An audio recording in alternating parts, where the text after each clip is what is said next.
Hello' মাই dear friends, আজি দুপৰীয়া মই বনালোঁ এয়া লাও লগত আলু মাংস। ফ্ৰেণ্ডছ, কোনে কি বনালে? মই আজি হ'লে এইবিলাক বনাই দিলোঁ, লগতে অকণমান আৰু চব্জিও বনাব লাগিব। লগতে চাহ বনাই দিছোঁ অকণমান তুলসীৰ পাত দি কেনে।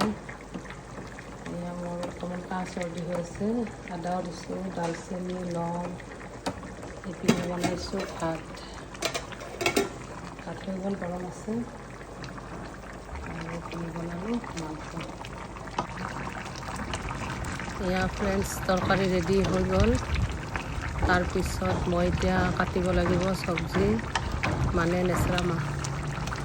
একদম লোকেল গছৰে হয় বাইটিহঁতৰ। এয়া ক'লা নেচেৰা মাহ, এইটো এতিয়া কাটিব লাগিব, তাৰপিছত বনাম। বাকী আজিলৈ ইমানে।